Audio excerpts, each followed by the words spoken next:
Clear होना चाहिए।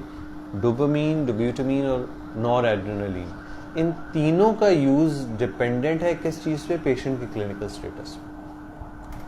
Patient को बिल्कुल प्रेशर नहीं आ रहा, कोल्ड, कुछ भी नहीं है, नॉर एड्रेनलिन। नॉर एड्रेनलिन क्या है कि पोटेंट वेजोकंस्ट्रिक्टर है। क्या करता है? फौरी तौर पे वेजोकंस्ट्रिक्ट करके इतना कुछ वॉल्यूम, ये सब कुछ, आइनोट्रोप इतना अच्छा नहीं है, सब पहुंचा रहा है कि जल्दी से हार्ट तक पहुंच जाए। पेरिफेरी में जितना भी कहीं ब्लड पूल है वो सब हार्ट को मिले और ब्रेन की परफ्यूजन कायम हो जाए। ये है नॉरएड्रेनालिन का काम।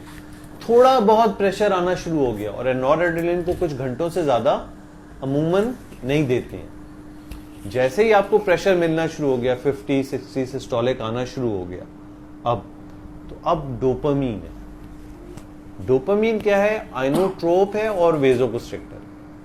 आइनोट्रोप भी है और वेजोकंस्ट्रिक्टर भी है, तो दोनों मैकेनिज्म से आप काम करें। इतना ज्यादा पोटेंट वेजोकंस्ट्रिक्टर नहीं है जितना नॉरएड्रेनालिन थी, उससे थोड़ा कम, लेकिन साथ साथ एडिशनल बेनिफिट आइनोट्रोप हो गया कि फोर्स ऑफ कॉन्ट्रैक्शन को भी बढ़ा रहा है विद वेजोकंस्ट्रिक्शन। तो आप दो चीजों से फायदा ले रहे हैं प्रेशर को बिल्ड करने के लिए। स्ट्रोक वॉल्यूम भी बढ़ा रहे हैं और वेस्कुलर रेजिस्टेंस को भी बढ़ा रहे हैं। अब पेशेंट ने प्रेशर इतना बनाना शुरू कर दिया कि आपके पास पेशेंट का यूरिन आना शुरू हो गया। दैट मीन्स प्रेशर अब उस तरफ जा रहा है कि अब परफ्यूजन शुरू हो गई।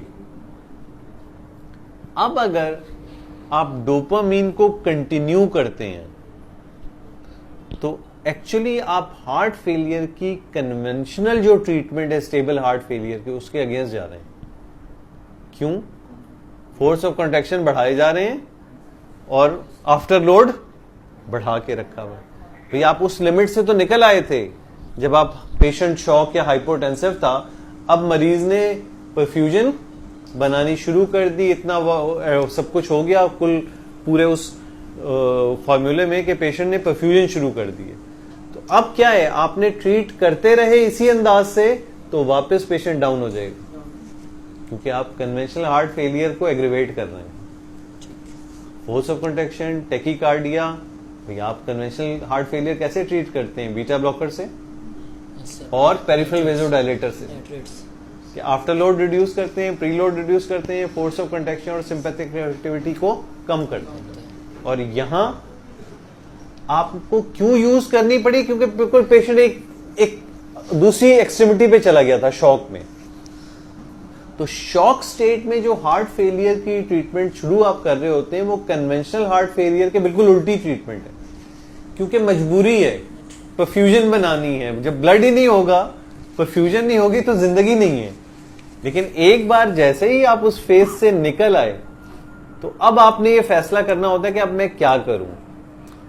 तो डोब्यूटामीन क्या है? वो एक इंटरमीडिएट स्टेट की ड्रग है। वो आइनोट्रोप भी है और पेरिफेरल वेजोडायलेटर भी है। तो आपने क्या किया? एक दवा ऐसी रखी जो दिल को तो ताकत दे रही हो लेकिन आफ्टर लोड रिड्यूस करना शुरू करे।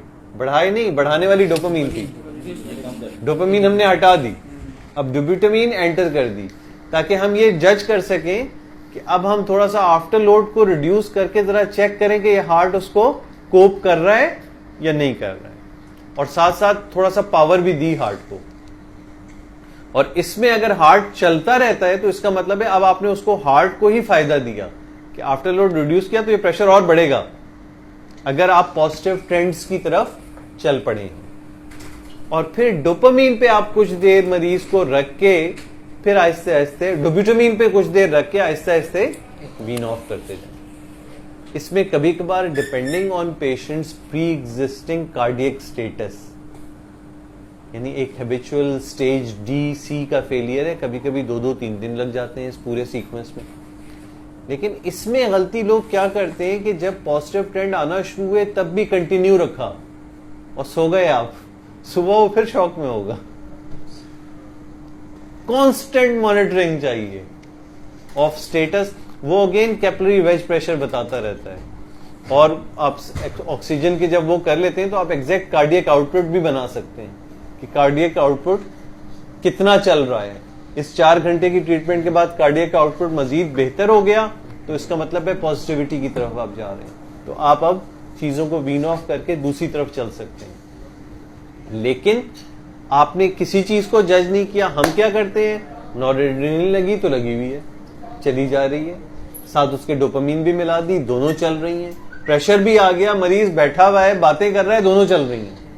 तो ये आप क्या, रेसिपी फॉर फर्दर डिटेरेशन है। जहां पॉजिटिव ट्रेंड आ गए तो अब इससे, बल्कि कुछ बुक्स में या कुछ गाइडलाइन में ये भी है कि आप डोपामीन, डोब्यूटामीन के कवर में थोड़ी बहुत एस इनहिबिटर भी शुरू कर सकते हैं। यानी आपने प्रेशर इतना बिल्ड कर लिया है, आइनोट्रोप आप दे रहे हैं, पेरिफेरल वेजोडाइलेटेशन और बेहतर कर रहे हैं ताकि फेलियर की ट्रीटमेंट भी चल पड़े।